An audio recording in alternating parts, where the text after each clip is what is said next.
حضرت آدم علیہ السلام سب سے پہلے انسان ہیں جن کو اللہ نے دنیا میں بھیجا، اور سب سے پہلے نبی آپ ہیں۔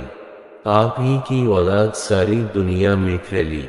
آپ کا ذکر قرآن پاک میں 19 بار آیا ہے۔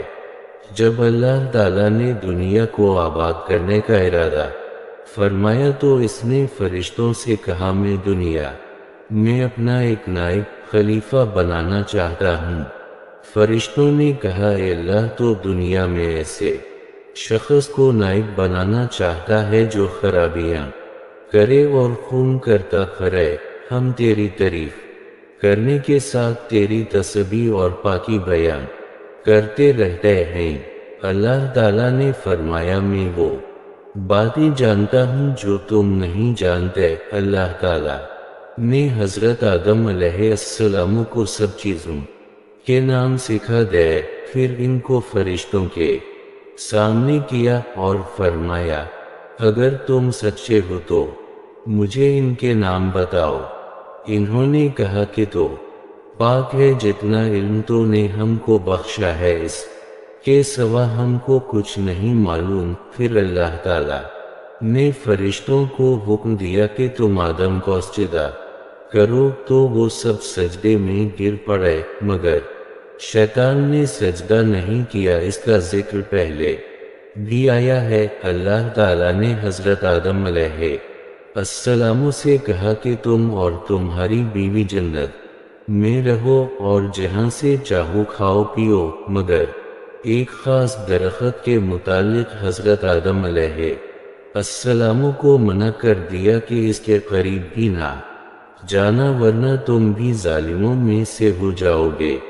اس طرح اللہ تعالیٰ نے حضرت آدم علیہ السلام کا امتحان لیا کہ دیکھیں یہ ہمارا کہنا مانتے ہیں یا بھول جاتے ہیں اور شیطان کے بہکائے میں آ جاتے ہیں۔ شیطان جو پہلے ہی حضرت آدم علیہ السلام سے ناراض تھا کہ ان کی وجہ سے وہ خدا تعالیٰ کے دربار سے نکلا، اور خدا تعالیٰ کی لعنت اس پر ہوئی، اور اس نے قسم کھائی تھی کہ میں حضرت آدم علیہ السلام اور اس کی اولاد کو قیامت تک بہکاتا رہوں گا کہ اللہ تعالیٰ کا کہنا نہ مانے اور خوب برائیاں پھیلائے۔ وہ حضرت آدم علیہ السلام اور ان کی بیوی حضرت حوا علیہ السلام کو برابر بہکاتا رہا کہ اس درخت کا پھل تم ضرور کھاؤ، اس کے کھانے سے تم فرشتہ بن جاؤ گے، جنت میں سے بھی نہ نکلو گے۔ آخر ایک دن حضرت آدم علیہ السلام اور ان کی بیوی حضرت حوا علیہ السلام بھول سے شیطان کے بہکائے میں آ گئے اور درخت کا پھل پھل کھاتے ہی دونوں ننگے ہو گئے، اور جنت کا لباس ان کے بدن سے غائب ہو گیا، اور وہ جنت کے پتوں سے اپنے بدن کو چھپانے لگے۔ اللہ تعالیٰ نے حضرت آدم علیہ السلام سے کہا کہ ہم نے کہ دیا تھا کہ اس درخت کے پاس بھی نہ جانا اور شیطان کے کہنے میں نہ آنا، وہ تمہارا دشمن ہے، تم اس کے کہنے میں آ گئے۔ اب تم اور حوا جنت سے چلے جاؤ اور دنیا میں جا کر رہو۔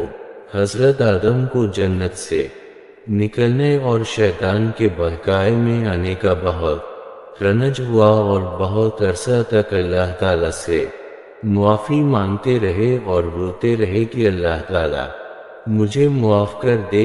آخر اللہ تعالیٰ کو رحم آیا اور حضرت آدم علیہ السلام کو یہ دعا سکھائی کہ اے ہمارے رب، ہم نے اپنے اوپر ظلم کیا، اور تو ہم پر رحم نہیں کرے گا تو ہم بڑا نقصان اٹھانے والوں میں سے ہو جائیں گے۔ تو حضرت آدم علیہ السلام نے یہ دعا بہت گڑ گڑا کر مانگی، اور اللہ تعالیٰ تو بہت رحم کرنے والے ہیں۔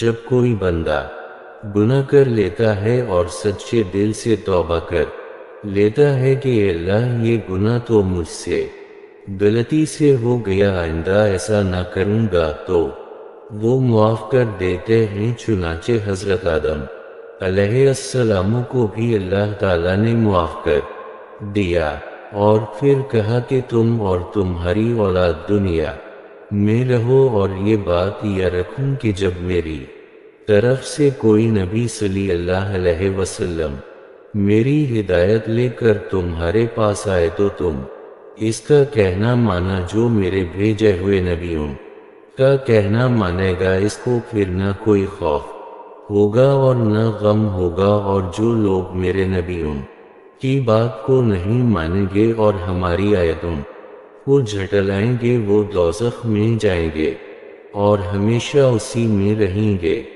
اس کے بعد حضرت آدم علیہ السلام اور حضرت حوا علیہ السلام دنیا میں رہنے سہنے لگے، خوب جی لگا کر اللہ کی عبادت کرتے، ان کی بہت اولاد ہوئی اور دنیا میں سب جگہ آباد ہوتی رہی۔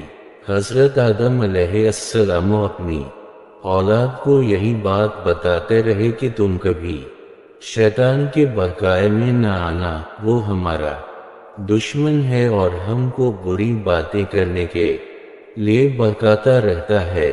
ہمیشہ اللہ کی عبادت کرنا، سچ بولنا، کسی پر ظلم نہ کرنا، ایک دوسرے کی نیک کاموں میں مدد کرتے رہنا۔ آخر کار حضرت آدم علیہ السلام 900 سال زندہ رہ کر وفات پا گئے۔